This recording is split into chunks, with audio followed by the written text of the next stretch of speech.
Os Paroleiros. Vambora, que hoje é dia de parola.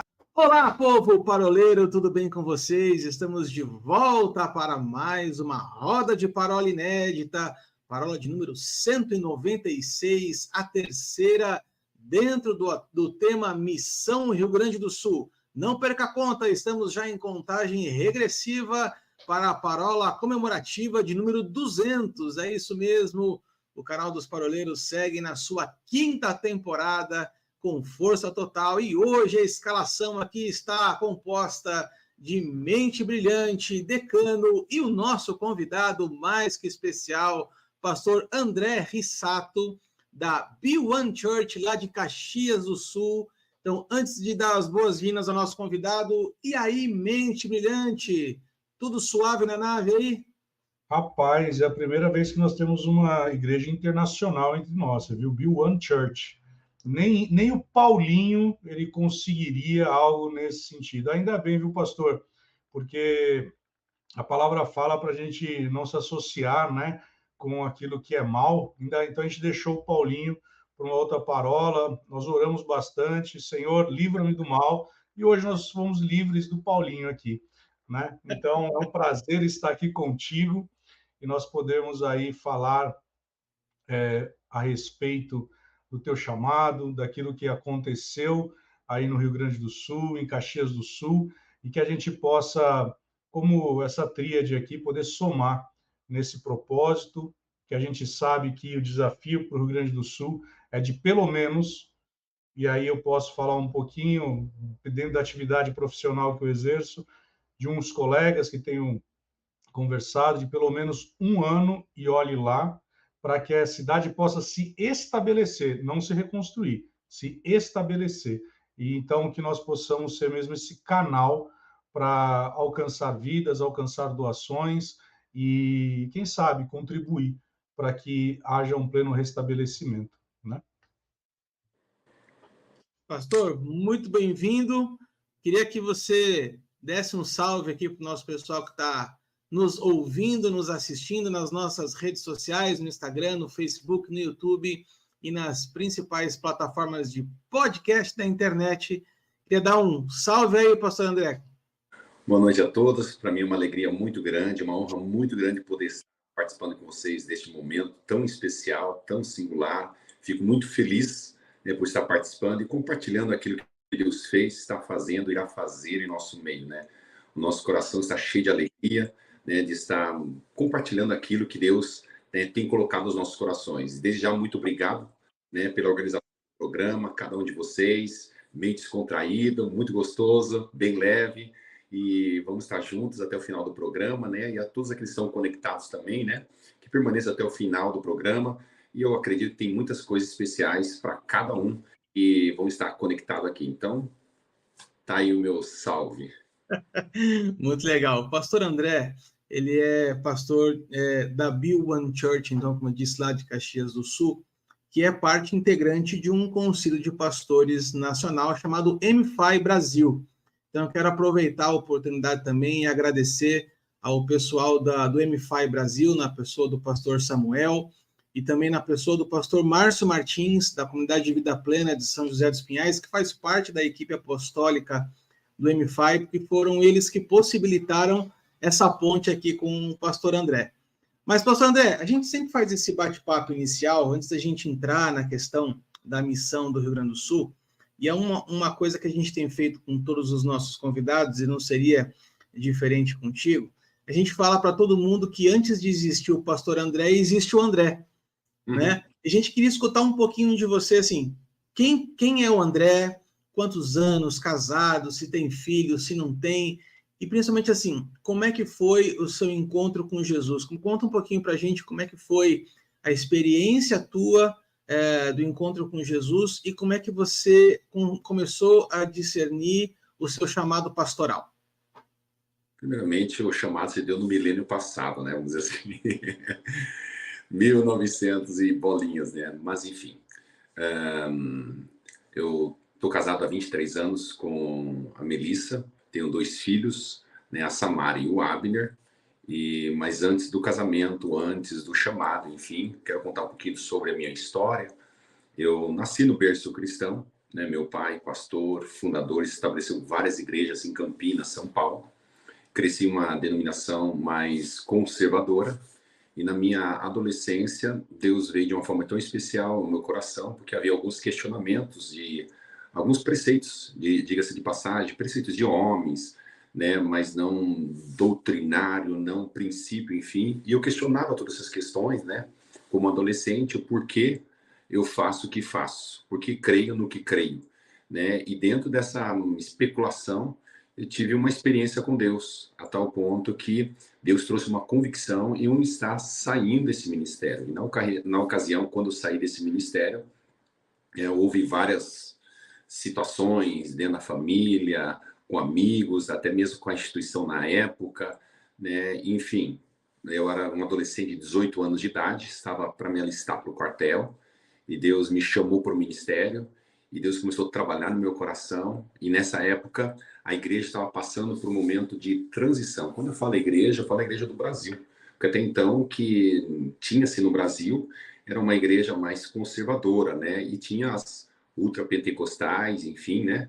E eu estava dentro desse cenário. E nessa ocasião, que foi dos meados dos anos 80 para os anos 90, nós começamos a ter acesso a algumas literaturas na época, né? Que era do Kenneth Reagan, né? Valnice Milhomes veio de Moçambique, era do Benihim, Morcerulo, aí surgiu o David Robertson, enfim, né? Nós, adolescentes, é o que nós tínhamos e nós queríamos o sobrenatural, nós íamos às vigílias, íamos nos montes, vimos árvore pegar fogo, pedra pegar fogo, folha pegando fogo, aquela loucuragem, né? Pessoas caindo debaixo da unção, dente sendo restaurado em ouro, né?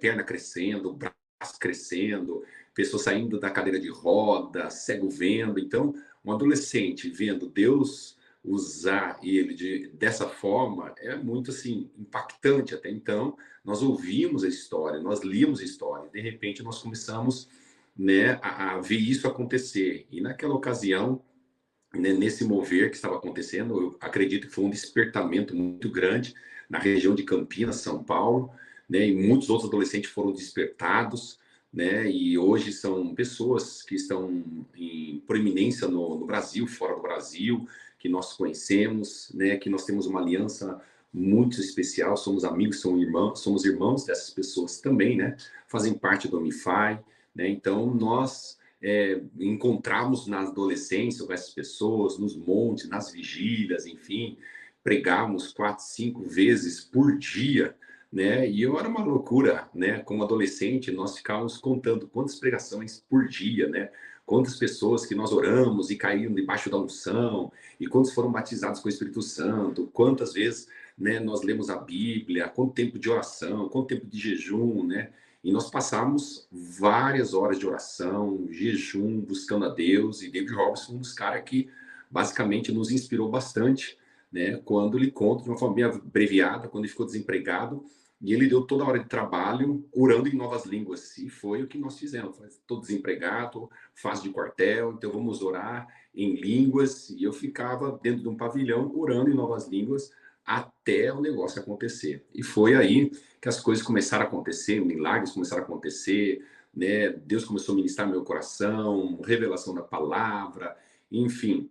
E nessa ocasião, paralelo a isso, estava acontecendo, né, a mudança, a quebra de paradigmas das igrejas. E isso começou a mexer com as instituições tradicionais, ultrapentecostais, porque alguns jovens começaram a sair do meio e querer beber mais, né? E alguns falaram, não, vocês são seguidores de Kenneth Reagan, vocês são adeptos de Valnice Milhomes e tal, toda aquela coisa, toda aquela falácia a respeito desses adolescentes loucos, né? E nós não queríamos nem saber, porque o negócio estava acontecendo. Eu falei assim, olha, está acontecendo um milagre, Deus está fazendo, nós estamos no leito certo, estamos no profético e nós queremos mais, mais, mais, mais, né? E nessa ocasião, né, nós, juntamente com um pastor, nós estabelecemos uma igreja em Campinas, ficamos nesse período durante um ano.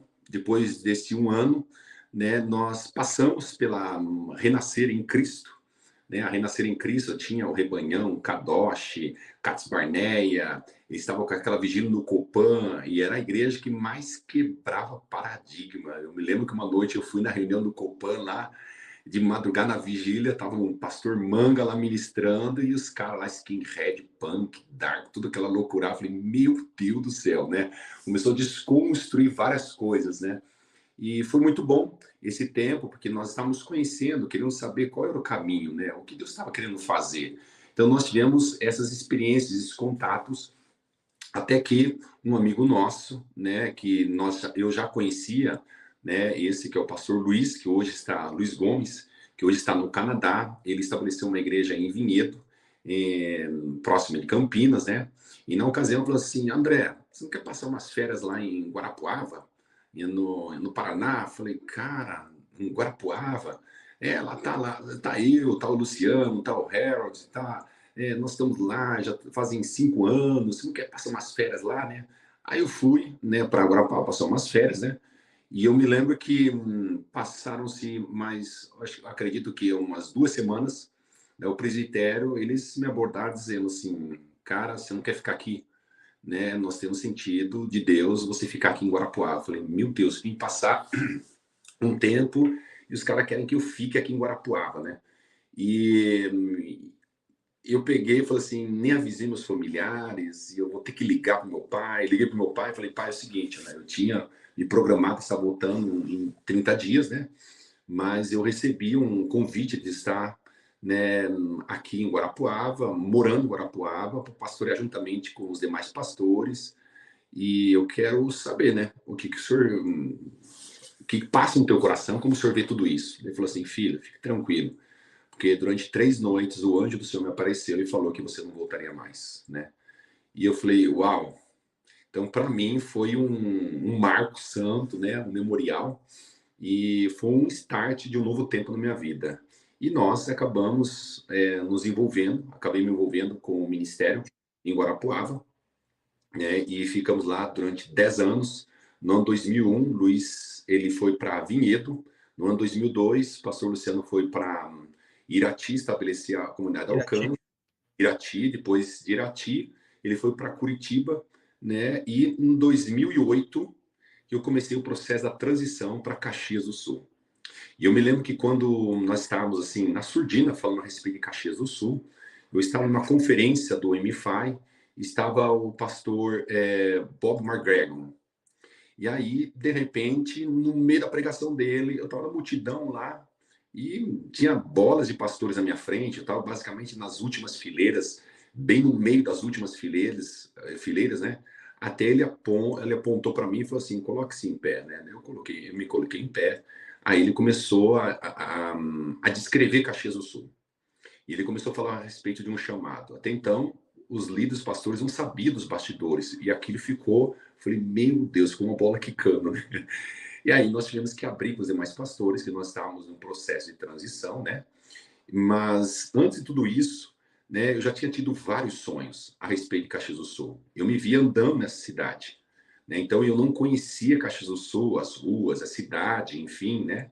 Então quando nós sentimos de estar em Caxias do Sul, começou o quê? Os sonhos, começou a vir as palavras proféticas. E eu me lembro que nós estávamos em nossa casa, né? Eu tinha acabado de reformar minha casa, a minha filha e meu filho estavam na piscina, a Samara tinha 5 anos, o Abner tinha 3 anos. Daí a Samara olhou para o Abner e falou assim, Abner, vamos brincar bastante nessa piscina, porque a gente não vai ficar mais aqui. Daí eu falei, mas filha, como assim, né? E eu sabendo todo o processo, e eles não estavam participando desse processo, não tinha nem noção, né? Ela falou assim, papai do céu me falou. Eu falei, uau, né? Eu falei, que poderoso isso aí, né? E aí passaram-se um tempo, daí eu falei assim, olha filhos, nós vamos fazer um passeio. E na realidade nós estamos vindo para Caxias para ver a terra de Caxias do Sul, né? Como sondar a terra de Caxias do Sul. E eu lembro que quando eu cheguei em Caxias do Sul, eu falei, uau, era a terra que eu estava sonhando. Várias noites, várias semanas, vários meses. Eu via ruas, eu via pontes nos meus sonhos. E de repente eu comecei a vivenciar tudo isso. Falei, meu Deus, era esse lugar que eu via, eram essas ruas que eu via, essas casas, essas árvores, enfim, né? E aquilo começou a mexer no meu coração. E eu me lembro nós estávamos em uma avenida que dá sentido ao shopping center. Nós estávamos indo em direção ao shopping para lanchar com as crianças, né? E nesse trajeto, né, a Samara e o Abner estavam sentados na cadeirinha, né? Hoje a Samara tem 20 anos, hoje o Abner vai fazer 18, né? Passaram-se os anos, né? Mas na ocasião, a Samara sentada na cadeirinha, ela falou assim: papai, falei, oi, filha, nós vamos morar nessa cidade. Eu falei, como assim, filha? Quem te falou? Papai do céu. Eu falei, meu Deus do céu, né? E aí e foram o quê? As confirmações. Daí nós voltamos, nós tínhamos várias outras cidades, nós tínhamos Piraberaba, nós tínhamos a cidade de Sorocaba, Dourados, várias outras cidades, né, que tinha sido proposta para nós escolhermos, enfim, já tinham grupos já estabelecidos, mas Caxias do Sul não tinha ninguém. E quando nós chegamos em Caxias do Sul, nós começamos a fazer todo o levantamento, questão histórica, questão espiritual, né? E quando nós levantamos todos os dados, nós olhamos um para o outro, e eu olhei para minha esposa e falei, uau, tá aí um desafio. Uma cidade italiano e alemães. Embora Guarapuava é uma cidade de poloneses, ucranianos e alemães, enfim, né? Mas quando nós chegamos em Caxias do Sul, né, nós nos deparamos com essa terra, né, que tinha histórias e mais histórias de pastores, ministérios, enfim, né, e nós ouvimos bastante, não somente em Caxias do Sul, como também em outros lugares, fora de Caxias do Sul, até mesmo no grupo dos nossos relacionamentos de pastores. Não, André, como você está indo para Caxias do Sul? É cemitério de pastores, né? Lá as igrejas não têm proeminência, veja bem o que está fazendo e tal, né? Algumas pessoas chegaram a dizer, olha, não vai prosperar o trabalho lá, né? E na realidade, eu diria assim, em um chamado, né, a primeira pessoa que precisa ter a certeza absoluta, ter a âncora para momentos de dificuldades, lutas e batalhas, é a pessoa que está lá no trecho, a pessoa que está no front, né, a pessoa que está lá apostolicamente. Então, não é uma instituição que determina, não é uma outra pessoa, mas sim o pastor. Ele precisa ter essa experiência, ele precisa ter essa certeza, porque no processo ele vai sentir a pressão, ele vai sentir o esmero, vai sentir, né, as circunstâncias, e se ele não tiver a certeza, ele vai abandonar o barco. Ele vai começar no seu imaginário, no seu entendimento, né, rotular de profético apostólico, que ele precisa sair daquela cidade e ir para uma outra cidade, né? E aí começam as justificativas. Então, eu falo assim, é normal, né, os intempéries, as lutas, as batalhas, as dificuldades no processo da consolidação, do estabelecimento apostólico numa igreja, mas para isso eu falo assim, é necessário, né, essa âncora, essa experiência, ter a experiência do chamado, ter a experiência que Deus chamou você. Não foi uma instituição, não foi uma igreja, né, mas Deus chamou. Você você tem aquela responsabilidade, aquela autorresponsabilidade do chamado, e não a instituição. Então é algo assim que nós aprendemos isso quando nós chegamos em Caxias. E quando nós chegamos em Caxias, nós não tínhamos nenhuma equipe. Estava eu, minha esposa e os meus 2 filhos. E nós alugamos um apartamento e tiramos um tempo de jejum durante 3 meses de jejum e oração, buscando a estratégia em Deus, como vai suceder todo esse projeto, né? E na ocasião, nós saímos para os parques com os nossos filhos, levávamos para a escola, enfim, né? Um dia Deus falou assim, quando você for para o parque, né, enquanto as crianças brincam, começa a evangelizar, começa a falar de Jesus. E foi aí que eu comecei. Enquanto meus filhos brincavam no parquinho, lá estava evangelizando, a minha esposa também, convidando as pessoas para ir para casa, tomar um chá, tomar um café. Então era uma coisa muito louca. E eu me lembro que nós encontramos um pastor que tinha sido abandonado aqui em Caxias do Sul, né, por conta do ministério, não deu certo o ministério dele, nós abraçamos, né? Hoje ele tem uma igreja estabelecida em Caxias do Sul, mas durante o período ele caminhou conosco, né? E foi um tempo muito assim especial, a estada deles conosco desde o início da igreja. E o grupo ele foi tomando uma proporção. E na época nós tínhamos um pequeno grupo e nós alugamos um salão de hotel, que é o Flat Berges Hotel, na 18 do Forte, e nós ficamos lá basicamente 6 meses. E nós tínhamos o grupo pequeno, e nós tínhamos a congregação, o culto, né? E no culto tinha o quê? 8 pessoas, e eu pregando. Minha esposa cantava, e o Ministério Infantil tinha o Abner e a Samara. Então, nós montávamos o Ministério Infantil com castelo inflável, com as bolinhas, os brinquedos, fantoches. A minha esposa fazia toda a preparação da ministração para o Ministério Infantil. Então, ela ministrava o louvor. Quando ela terminava o louvor, ela pegava os meus 2 filhos, ela levava para uma outra parte do hotel. Enquanto isso, eu pregava, né, para a igreja de 8 membros. Né? E o louco de tudo isso é que quando a gente começou a igreja com 8 membros, eu comprei 100 cadeiras. Eu comprei 100 cadeiras, comprei um teclado, comprei um pandeiro, comprei 4 microfones, comprei um violão. E os meus amigos mais próximos diziam assim, não, o André tá louco. O André, eu acho que deu algum problema. Né? Eles vinham nos visitar, eles viam aquela pilha de cadeira, né? E não tinha nenhum membro, não era nada certo, né? Não era nada certo. E nós tínhamos o quê? Um ano para estabelecer a igreja. Um ano sendo subsidiado, né, pela igreja para poder estabelecer. E foi passando meses e, de repente, veio um ano e aí nós não tínhamos mais recursos, né, financeiros e era por conta e risco. Ou Deus tinha o chamado ou não, Deus não tinha nos chamado.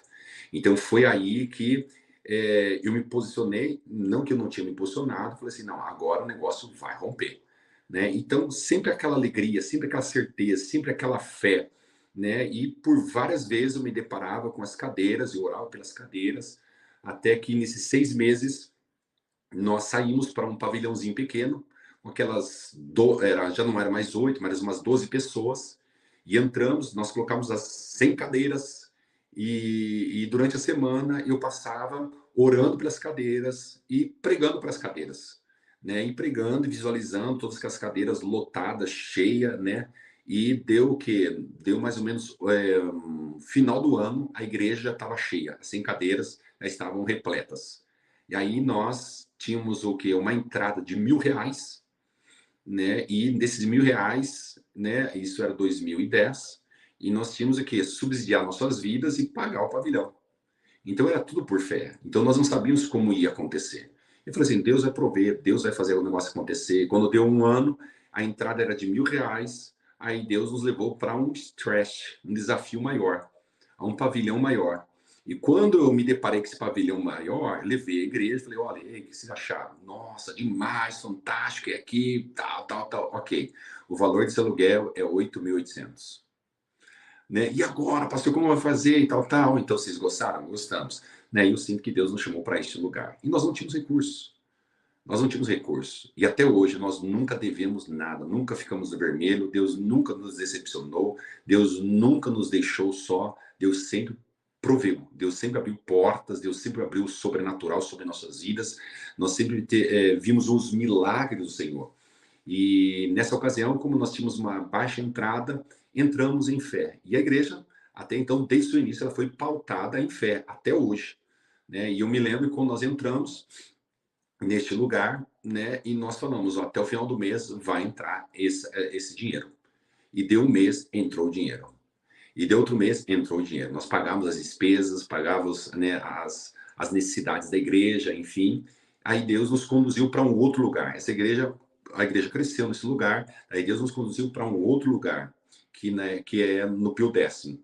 Ficamos no Pio Décimo mais ou menos uns 5 anos. Uns 5 anos ficamos no Pio Décimo e tal, na pandemia, o negócio pegando e tal. Eu falei, meu Deus do céu, 2 anos a igreja parada, só online, e nós fazendo um café com pastores todos os dias, eu gravando oração para enviar para as pessoas, e a oração no WhatsApp rodou para tudo até canto do Brasil, né, na cidade, né, enfim, nós visitávamos as pessoas, orávamos pelas pessoas, gravávamos os programas, né, transmitíamos, né, ao vivo, usávamos a plataforma Face, né, usávamos a plataforma do Instagram, enfim, nós bombardeamos as redes sociais, né, falando de Jesus, e eu digo para vocês, foi o tempo onde a igreja mais cresceu e mais contribuiu. Foi algo assim assustador para nós. E quando nós retomamos nessa atividade, a normalidade da igreja, eu estava com uma outra igreja. Falei, meu Deus do céu, quem é você? Não, pastor, eu sou membro já há 1 ano. pastor José. Eu falei, nossa. E as pessoas nos conheciam, tinham uma intimidade conosco, mas eu falei assim, eu nunca almocei, nunca jantei, nunca tomei café, nunca vi essa pessoa. E as pessoas tinham uma intimidade conosco e nós tivemos que correr atrás dessa intimidade que as pessoas tinham conosco e que nós não tínhamos. Então foi uma construção muito rápido, né? E foi um desafio muito grande. E justamente pós a pandemia, né? E nós ficamos sabendo de muitas igrejas que fecharam, pastores desistiram, né? Outros pastores morreram, né? Pastores amigos nossos, né? Pastores muito próximos, até um pastor que era a nossa cobertura, andava conosco, o Deni Bonilla também, nós recebemos a notícia dele, né, na morte. Nós tínhamos tantos projetos em Caxias do Sul, enfim, com eles, e de repente tudo se foi e agora nós estamos nesse cenário, nesse contexto. E eu me lembro que nesse contexto nós estávamos com toda a igreja prontinha, reformada, né, tudo bonitinha para receber as pessoas de volta, né, a igreja cheirosa, com cortina, ar-condicionado, palco montado. Aí Deus falou, vocês vão sair daqui. Eu falei, não, vocês vão sair daqui. Eu falei, meu Deus. Daí Deus me levou para um outro desafio, né? E eu me lembro quando Deus me levou para outro desafio, Deus me levou para um pavilhão onde o cara estava pedindo 60 mil reais. Eu falei, uau! E nós não tínhamos essa entrada de 60 mil reais. E eu falei, e aí, Deus? Eu creio, vamos lá. E aí começamos a conversa com o proprietário e tal. É um pavilhão de quase 5 mil metros quadrados, enfim, né? Só a nave da igreja tem 1.500 metros quadrados. E o restante são tudo salas, são tudo outros ambientes, enfim, né? E quando nós entramos, a igreja ficou um punhadinho lá embaixo, né? E eu olhei para o pessoal e falei assim, gente, Deus nos trouxe para esse lugar, nós vamos alugar esse lugar, né? Todos estão comigo, amém, tal, né? E quando nós lavramos o contrato, né? Mas vale ressaltar que o aluguel não ficou em 60 mil reais, né? Deus nos deu graça, sabedoria para negociar todo esse valor, né? E ficou bem abaixo, né? Bem metade, mais que a metade desse valor que tinha sido proposto, né? E menos da metade, né? Que foi do valor proposto, né? E eu me lembro que nessa ocasião, quando nós alugamos, né, algumas pessoas, não, ele é megalomaníaco, não, é loucura, né? Algumas pessoas saíram da igreja, não, agora foi um salto errado, o pastor deu errado, tal, né?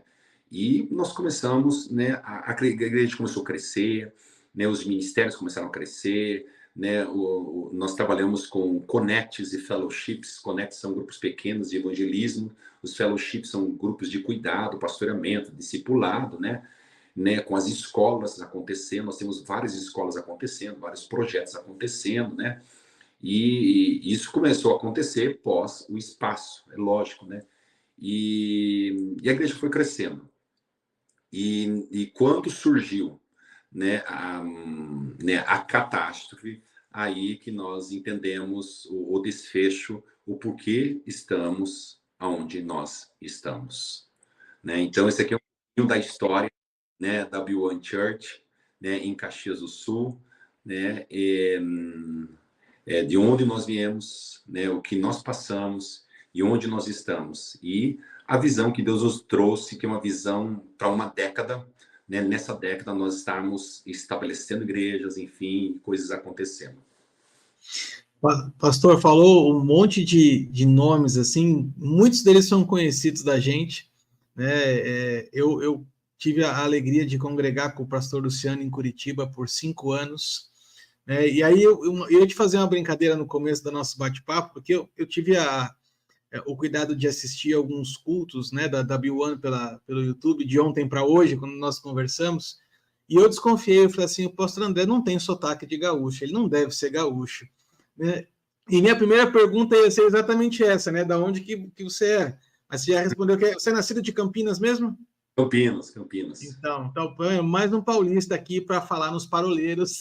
E é interessante essa informação, apesar de pode parecer boba, mas não é, porque quem vem de outro estado, quando chega no Rio Grande do Sul, tem um choque cultural significativo, né? Eu saí de São Paulo há 12 anos atrás e moro aqui no Paraná, em Curitiba, eu já tive um choque cultural grande. No Rio Grande do Sul, isso ainda é mais significativo ainda. Mas, ouvindo a tua história, como é legal saber... eu escutei as histórias de Guarapuava vindo da boca do pastor Luciano, e saber que você estava lá nessa mesma época é uma alegria grande, assim, saber que todos são grandes amigos de longa data, e eu vivi parte dessa história, ouvi muitas dessas histórias de Irati e de Curitiba. Will? Eu estava prestando atenção na fala do André, porque você citou exatamente o começo de Dave Robertson, né? E na hora que você falou uma expressão, pulou uma nota no meu espírito aqui, que é a respeito de que falaram que Caxias do Sul é um cemitério de pastores, né? E eu me lembrei do Vale de Ossos Secos. Uhum. Você é o profeta que faz levantar exércitos nesse lugar. Ruki andare manalaba, suki andare manas. Você é o homem que Deus colocou para esse tempo para levantar um exército. E você começou se levantando da mesma forma como esse homem se levantou.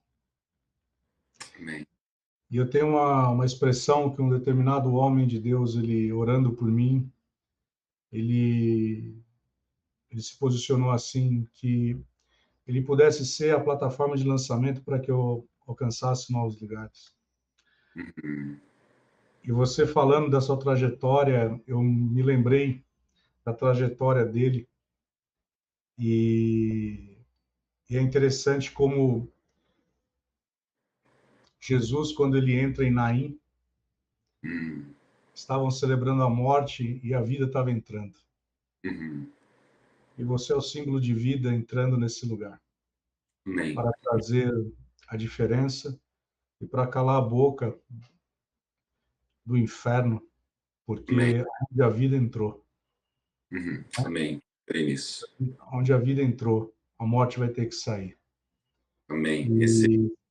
E Caxias do Sul não vai ser mais a mesma. Eu não falo isso para engordar o coração de forma alguma, mas porque de fato aquilo que você viu, experimentou e anelou.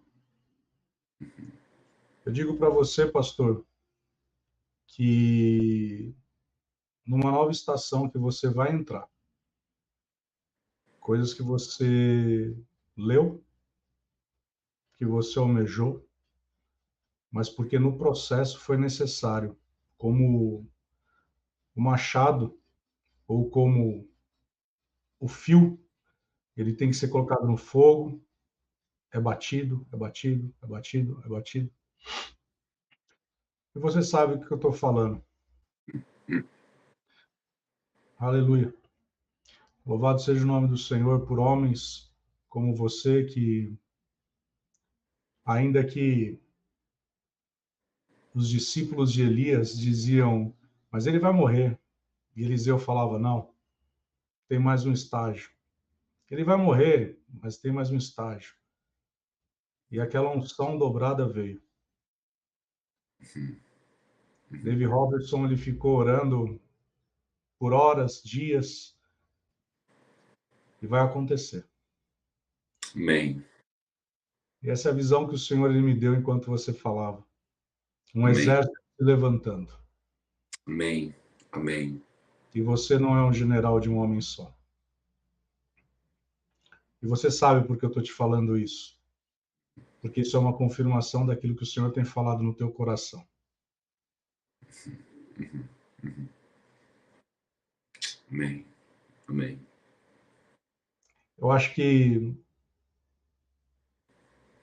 um grande ponto entre nós aqui, pastor, e eu tenho me debatido muito sobre isso, e uma das idiotices que eu ouvi nesse período da calamidade, e eu na minha vida secular, eu sou advogado de formação, trabalho numa empresa e nós temos visto e acompanhado as coisas no Rio Grande do Sul.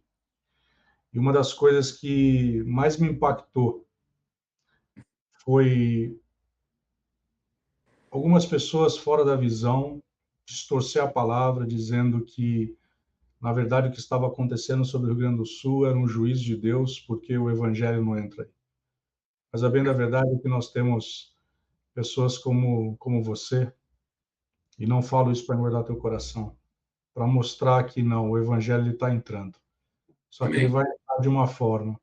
Da mesma forma como eu tenho ouvido dizer que isso aconteceu no Descende, que um grande avivamento virá dos presídios, e isso eu tenho visto acontecer. Nós vemos uma onda vindo sobre o Rio Grande do Sul, né? Amém. E dentro desse desafio, pastor, eu queria ouvir um pouquinho do senhor a respeito de como foi esse período. Nós ouvimos aqui do pastor de Lajeado, ele falando a respeito de como ele tem os grupos dele chama grupo de cultivo. Até achei interessante a forma como ele coloca, mas o que mais me surpreendeu foi ele falar que nos grupos de cultivo ele teve grande semeadura, né? Um grande crescimento. Isso tem acontecido lá. Como foi nesse período? Eu sei que eu posso dizer da igreja que eu congrego, onde nós enviamos toneladas de caminhões para ir, nós pegamos junto e levamos. Eu me lembro que uma determinada manhã nós estávamos num encontro de ministros da casa e naquela manhã um espírito de súplica veio sobre um determinado ministro e nós choramos pelo Rio Grande do Sul. E eu me lembro que um determinado ministro ele se levanta e fala: Deus, assim como Elias falou para o céu cerrar, assim vai ser agora no Rio Grande do Sul. E nós temos acompanhado o sofrimento e a dor, mas nós vemos também que aonde estava a morte, a vida entrou. Nós Amém. vemos um grande aglutinar. Como que foi, não somente para ti, mas também para a igreja que você preside e para aqueles que estão no entorno, porque o testemunho que eu tenho ouvido aqui de São Paulo é que houve um rompimento de barreiras no sentido de vamos deixar de lado as placas, as doutrinas e vamos como corpo pegar junto.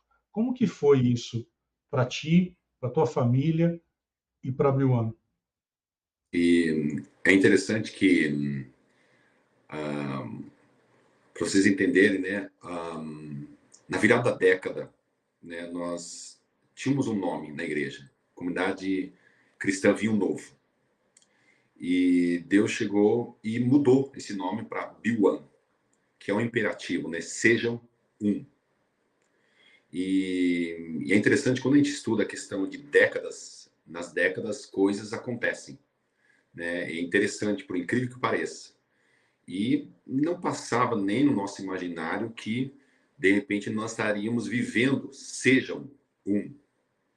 Né? Até então, a nossa compreensão era de igreja local e não de igreja extra-local. Por mais que houvesse um entendimento da igreja para fora das quatro paredes, mas o Sejam um, não tinha assim a curto prazo. Né? E há um ano atrás, Deus veio ao meu coração sobre estabelecer um concílio apostólico profético aqui em Caxias do Sul.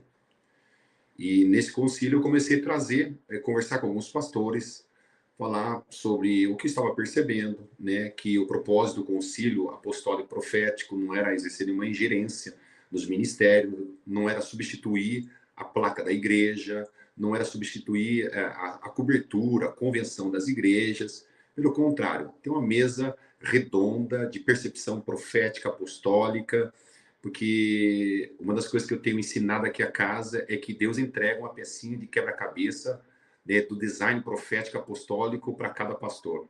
E se todos entenderem, né, uniformemente isto e cada um trazer sua pecinha, nós passamos a compreender o design pleno daquilo que Deus quer fazer na cidade, no estado, numa nação. Esse foi e tem sido o meu discurso com os pastores, e houve uma identificação muito grande com vários pastores de denominações diferentes, né, e pastores que não estavam em nenhum grupo, pastores que estavam caminhando sozinhos, moribundos, outros estavam, né, abandonados pela própria instituição e começaram a fazer parte. né? O ano passado nós tivemos uma conferência profética, né? E aqui na igreja, vários pastores de denominação pregaram aqui na igreja, e aí as igrejas vinham. As igrejas vinham para ouvir o meu pastor pregar. Quero ver o meu pastor pregando naquela outra igreja. E houve, assim, algo tremendo. Nós tivemos salas proféticas, nós tivemos um momento profético, batismo com o Espírito Santo, né? Enfim, foi um reboliço, foi algo assim de Deus, dos céus. Eu falei, Deus, eu não quero entrar na frente. Eu não quero do meu jeito, é do teu jeito, né? E foi o que aconteceu. O ano passado foi um marco muito grande, né? E uma vez por mês nós sentamos para falar sobre, né, as percepções que nós temos tido, né, no nosso período de jejum, de oração, de busca ao Senhor, como pastores, como igreja, e tem sido assim fantástico. E há 50 dias atrás, Deus trouxe um impulso muito forte para falar sobre a revolução do reino. Embora a nossa visão ela joga as pessoas para fora, né? Ela traz um equilíbrio da igreja local com a igreja extra-local, mostrando a importância da influência da igreja em todas as camadas sociais, enfim, né? E nós já estávamos trabalhando isso, mas Deus trouxe um impulso sobre uma revolução do reino. E eu comecei uma série da Revolução do Reino, eu já li vários outros livros sobre a questão da implantação do reino, e um dos livros que deu esse start foi do Joseph Matera, que é a Revolução do Reino, um apóstolo tremendo de Deus, tem uma visão, teve uma experiência nos anos 90 a respeito, né, do reino. Deus quebrou muitos paradigmas no coração dele, enfim, e eu gostei da forma, da exposição dele, né? E nós começamos, né, com o mesmo título, a Revolução do Reino, e começamos a compartilhar, né, dentro da série, nossas experiências, nossos estudos, as nossas percepções, alguns conteúdos do livro, enfim, né? E eu me lembro que quando nós iniciamos, aconteceu a catástrofe. Eu falei, uau! Né? E quando aconteceu a catástrofe no Rio Grande do Sul, e começou a chegar a notícia, 400 cidades, mais de 400 cidades inundadas, muitas submersas, muitos deixaram de existir, está havendo morte e a água está subindo, aquela loucura. E eu me lembro que uma família que não faz parte da igreja, que fazia parte de uma outra instituição, ela foi na instituição lá, na igreja dela, falou assim, olha, nós precisamos abrir um ponto de coleta, né? E a igreja onde ela estava não entendeu isso, não abriu. Aí essa pessoa falou assim, pastor, nós podemos abrir um ponto de coleta aqui na B1, né, para nós podermos ajudar o pessoal? Então, de uma forma pequena, nem eles tinham essa dimensão, nem nós começamos a fazer aquele ponto, uma mesinha, trago aqui os donativos para a gente ajudar. Eu lembro que a gente tinha uma vendinha de água na frente da igreja, fui lá, comprei 3 fardinhos de água para a gente ajudar as pessoas lá da enchente. Eu não imaginava o que Deus ia fazer. E foi como da noite para o dia, um despertar de um sonho. Né? É bem aquilo assim, estávamos como que sonhando. De repente, a igreja começou a encher. Aí carretas começaram a entrar, pessoas de vários lugares do Brasil começaram a entrar em contato, vários estados, e carretas começaram a chegar, e a igreja começou a ficar cheia de produtos, e aí não havia espaço para cadeiras. E até hoje nós realizamos os cultos no meio das comidas, das roupas, enfim, né? E foi assim um choque para a igreja nunca tinha vivido isso. Né, e tirou a igreja do status quo, da zona de conforto, né?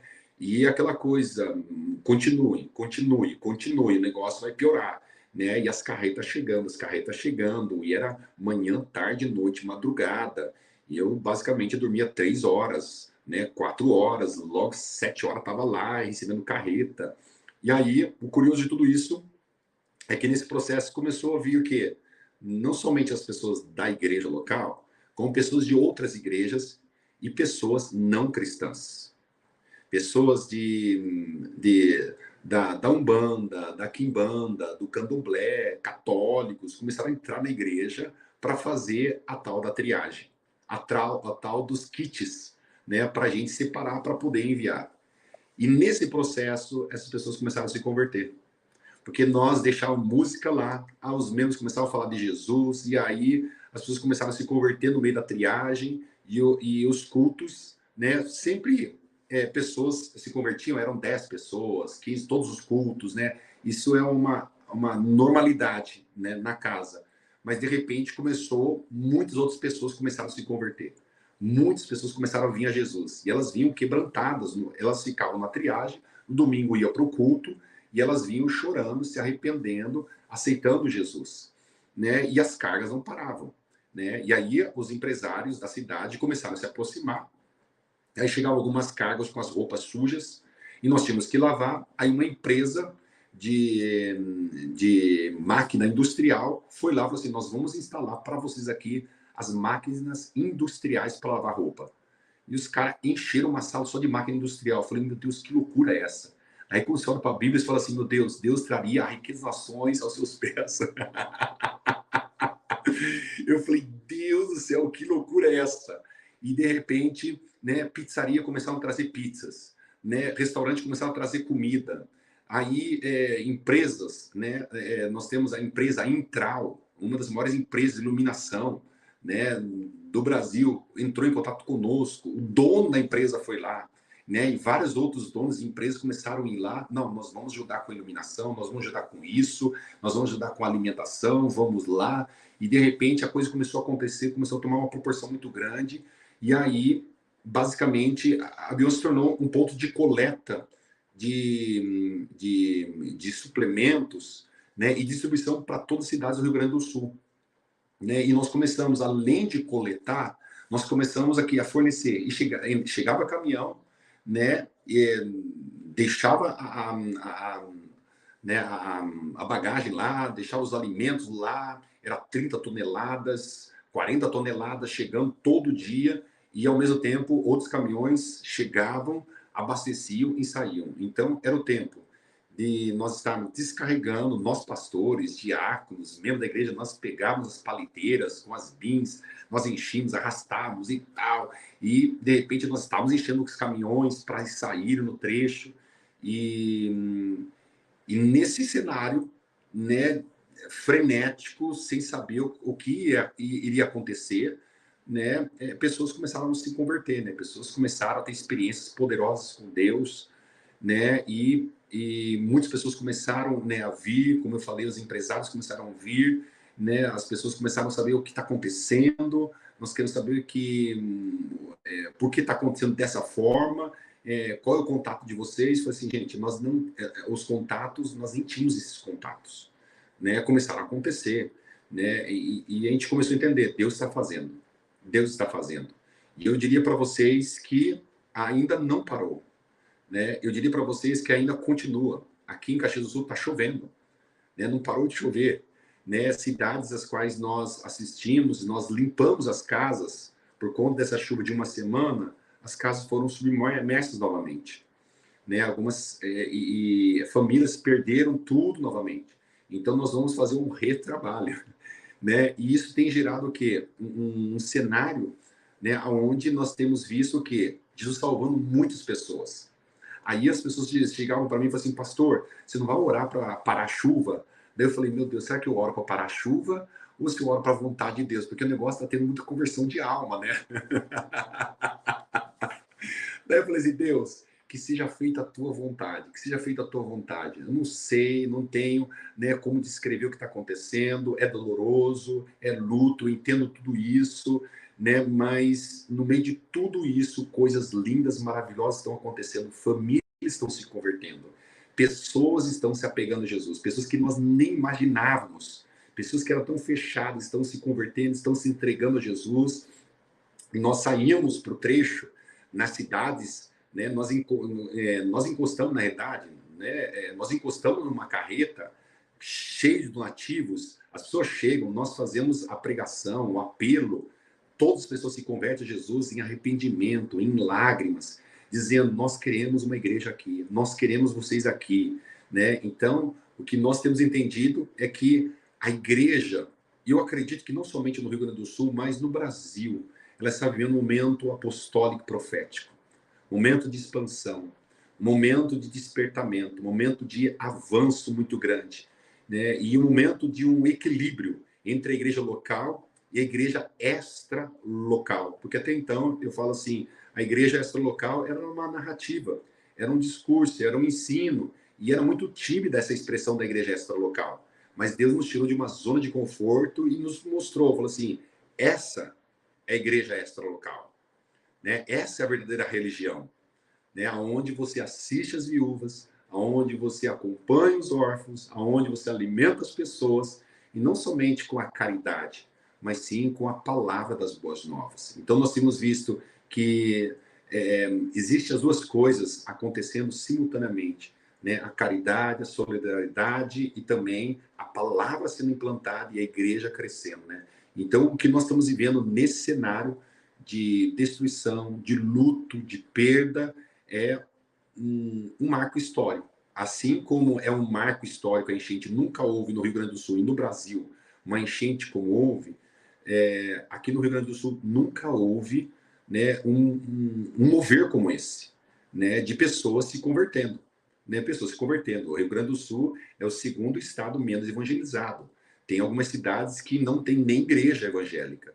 E, de repente, as coisas começam, a igreja começa a invadir as cidades e é boas novas para essas pessoas, né? Então, isso tem sido motivador, tem trazido muita alegria. É cansativo, mas quando eu olho para o todo, eu falo assim, Deus, nós estamos aqui para dizer sim, nós queremos mais, né? Então, essa tem sido nossa experiência em meio ao luto, em meio à perda, em meio à crise, em meio a tanta destruição. Nós não sabemos como vai se reconstruir o Rio Grande do Sul, né?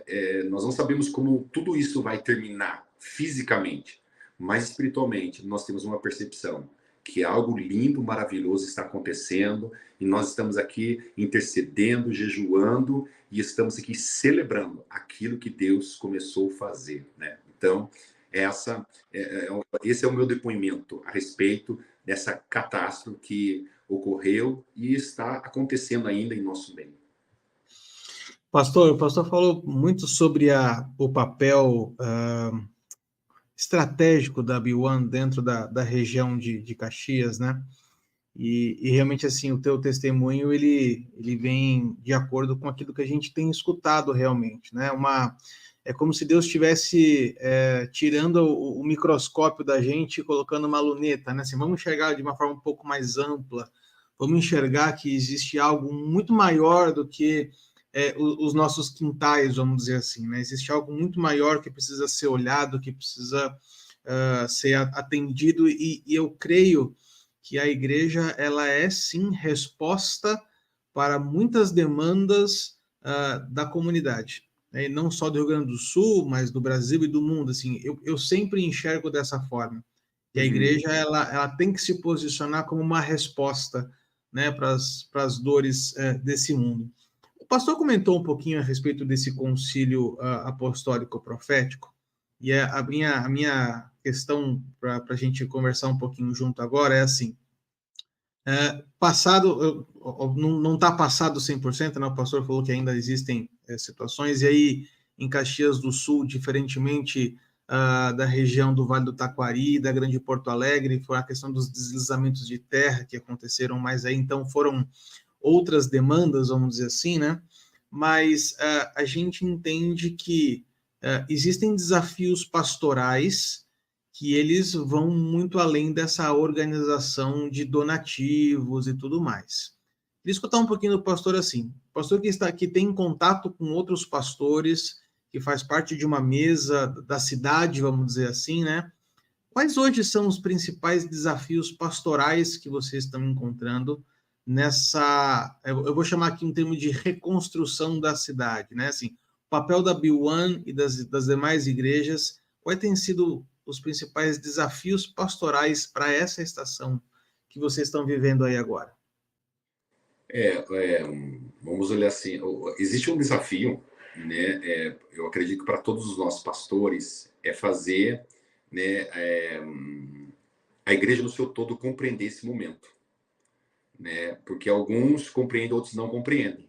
Outros querem a igreja bonitinha, toda arrumadinha, e eles perguntam, mas por que esse monte de estante, um monte de comida, roupa aqui, né? Então eles não compreendem isso, né? E é um processo, e nós entendemos, né, que é o grupo A, B e C, e cada um está num tempo, está num processo, e nós precisamos ter muito amor, graça, sabedoria, né, para que todos entrem no mesmo propósito, né? Então, há um desafio muito grande, porque foi muito rápido o que aconteceu. Então, nenhum pastor estava preparado. Nenhum pastor tinha se preparado para esse momento, porque a enchente foi em questão de minutos, casas estavam submersas.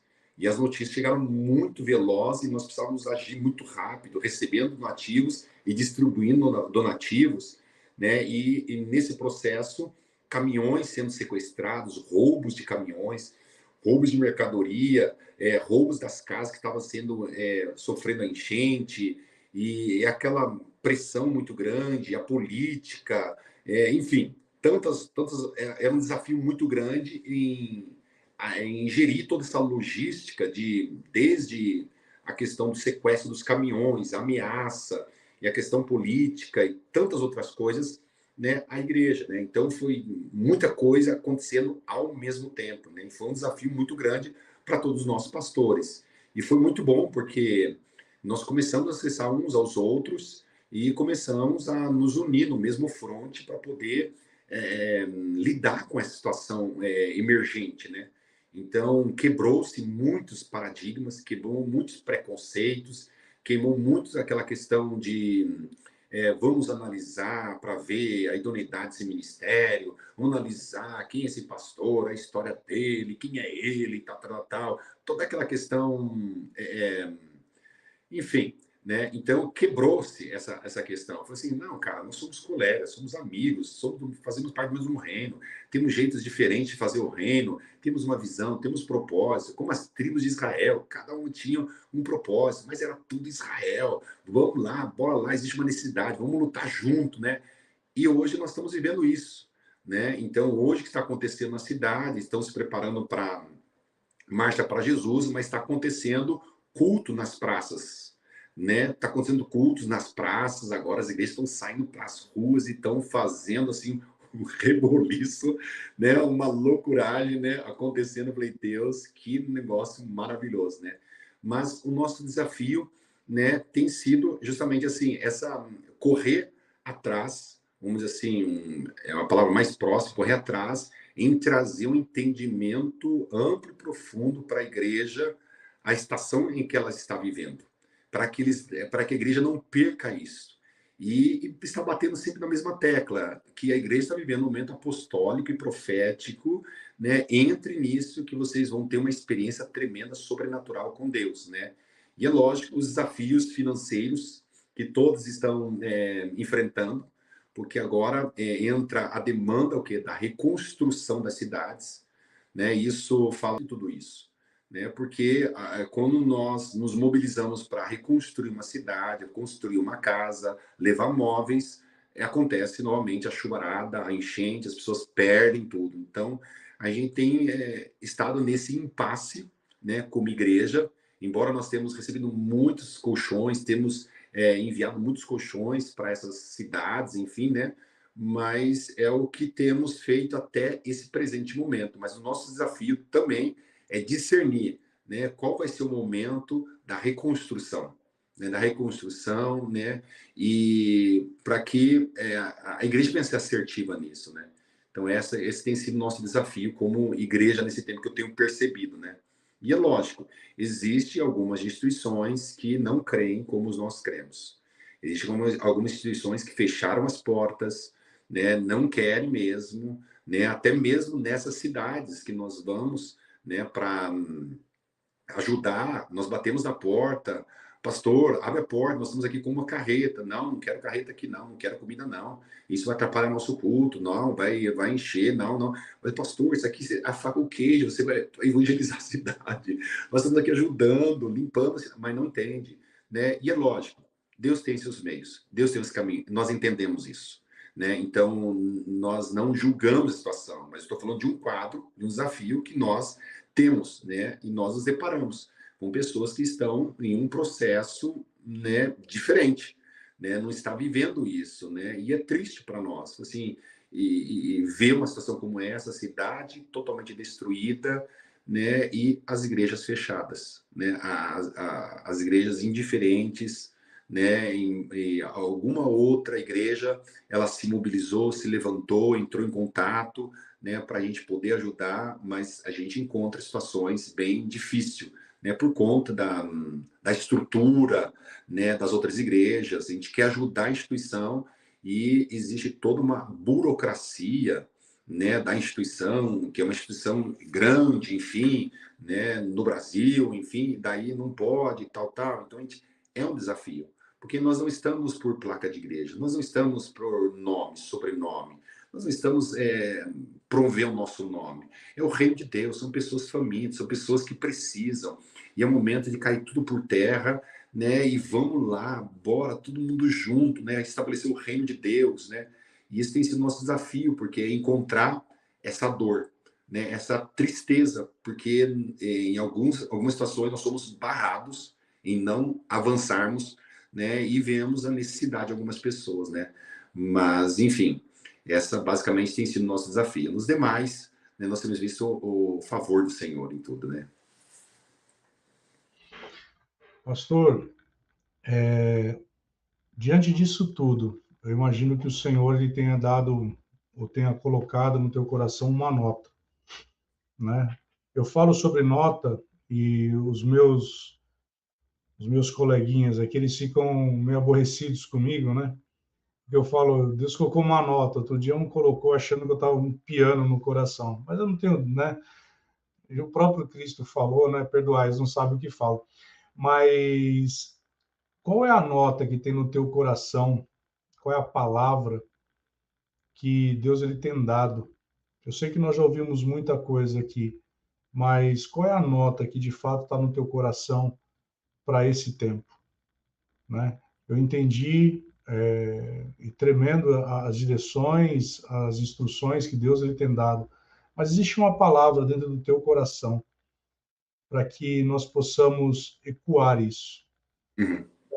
Só para você ter uma ideia, dentro da escola de ministros da qual eu sou diretor, outro dia eu fui surpreendido, alguns alunos falando assim, rapaz, eu não... O Arthur, ele fica meio chateado, porque ele acha que eu... né? E eu falei, eu achei teu canal pelo TikTok. Cara, que tremendo que é teu canal. E ele começou a pulverizar, esse casal de aluno começou a pulverizar. E nós cremos que existiu e existe no coração de Deus mesmo, da gente dando esse espaço para que cada pastor dessas regiões estejam aqui falando conosco e ecoando isso, né? Então, qual é a nota que está no teu coração em relação a tudo isso, para que a gente possa ecoar? O meu pastor, o pastor Janduí, ele fala uma coisa, a diferença de ser uma voz e ser um eco, né? O coração é aqui, a voz, né? Ela expressa exatamente aquilo que está no coração. O eco, ele simplesmente ele propaga, né? Não necessariamente ele tem algo. E qual é a nota que está no teu coração que é a voz? E aí eu vou fazer um trocadilho. A voz profética que está dentro do teu coração para esse tempo, para que dentro desse contexto as pessoas elas possam pegar essa palavra mesmo, se segurar nela, para Uhum. que possa avançar, porque é um testemunho tremendo isso que você trouxe, né? Eu me lembrei de Céu Fernandes, não sei se você já ouviu falar dele. Céu Fernandes, ele é um ministro, estava em Salvador, agora ele veio para São Paulo, onde ele deu um testemunho tremendo. Uma vez, um terreiro de macumba pegou fogo e foi completamente destruído.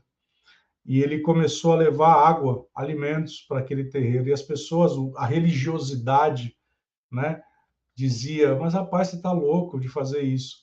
E passado alguns meses, quem estava lá congregando na igreja dele era exatamente o pai de santo, que agora de fato se tornou um pai de santo, né?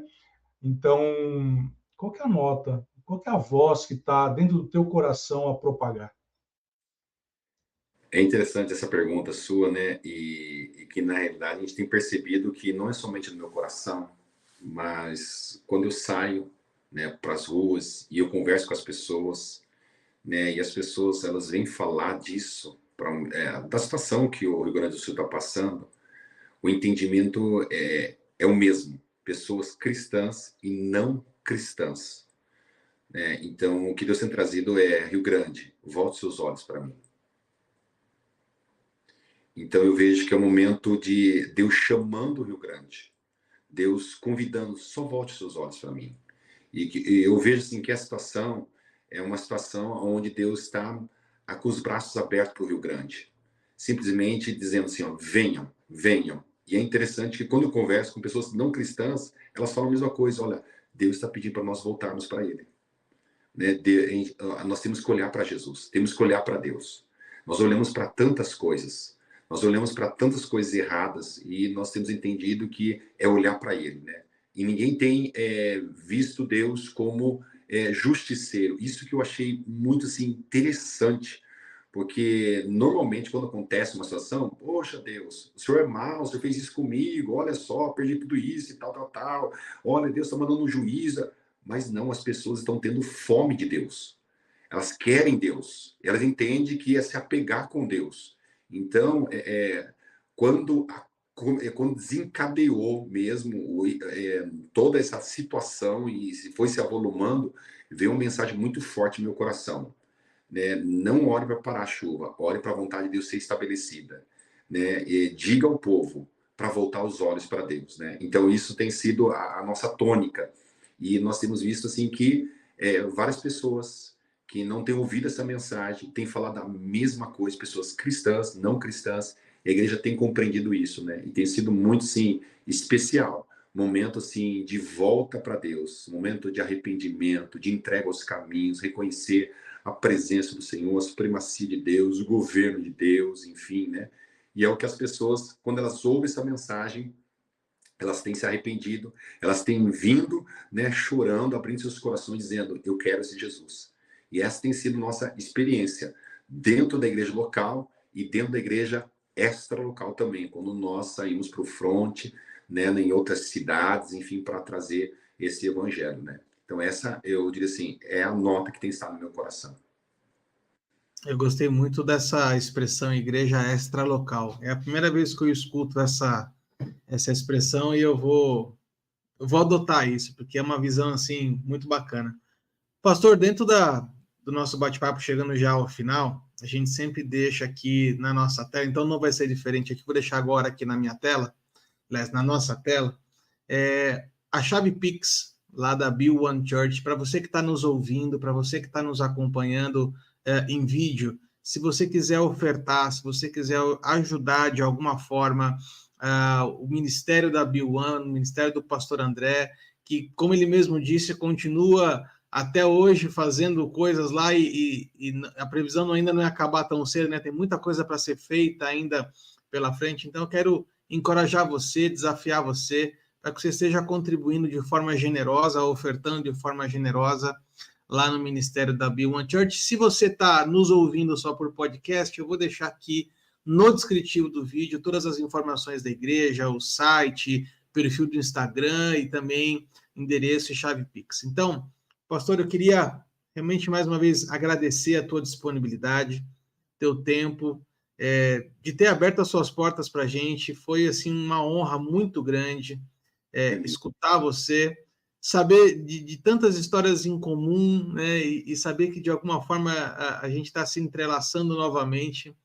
Eu fiquei muito feliz, assim, sou muito grato a Deus pela tua vida, por aquilo que você tem feito, não só localmente, mas extra-localmente, né? Assim, é realmente uma voz, e eu trago no coração o texto de 1 Crônicas 12, quando ele fala sobre os 200 da tribo de Issacar. Eles eram capazes de discernir as épocas e todos os seus irmãos obedeciam a ele. Que essa palavra esteja sobre você, que Deus te dê sabedoria, que Deus te dê palavra de conhecimento, que você possa continuar guiando este povo aí em Caxias para que muitas mais pessoas sejam alcançadas. Pastor, quer deixar um tchau, um agradecimento final? Quero sim, né? Agradeço por essa oportunidade, né? Espero um dia, quando vocês virem aqui para Caxias do Sul, por favor, vamos tomar um café junto, né? Quero conhecer presencialmente vocês, trocar as nossas figurinhas. Para mim vai ser uma honra muito grande dar risada, conversar a respeito do reino de Deus, né? Chorar junto, profetizar, liberar a palavra de conhecimento, sabedoria, profecia, né? Viver um santo momento, né? Para mim é uma alegria muito grande, né? Poder estar recebendo pessoas que eu percebi que vocês são pessoas de Deus, pessoas cheias da graça do Senhor, né? Sabendo o limite de todas as coisas, embora brinco, mas sabe o que é sério. A gente sempre falava lá, falava assim, cara, agora não é o momento de brincar, agora o negócio é sério, né? Sim, sim. Essa característica ministerial eu conheço muito, é muito legal isso aí, muito bacana, muito saudável, né? E parabéns por isso, né? E eu fico muito feliz de encontrar pessoas que têm esse DNA, essa pegada aí, né?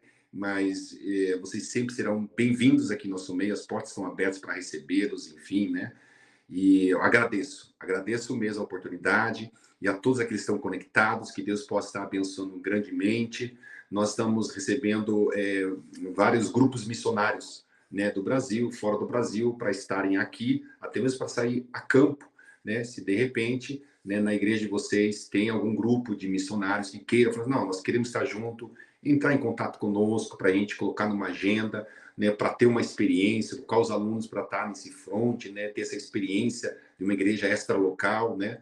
E porque normalmente as pessoas conhecem pela história, né, que aconteceu isso e tal, mas não tiveram essa vivência no campo, né? Então nós estamos abrindo portas assim para que as pessoas possam ter, né, essa experiência e nós estamos aqui de braços abertos. Então muito obrigado mesmo, né, pelo carinho de vocês e esse tempo com vocês. Fiquei muito feliz poder estar conhecendo vocês e pode ser, vocês têm um amigo aqui em Caxias do Sul.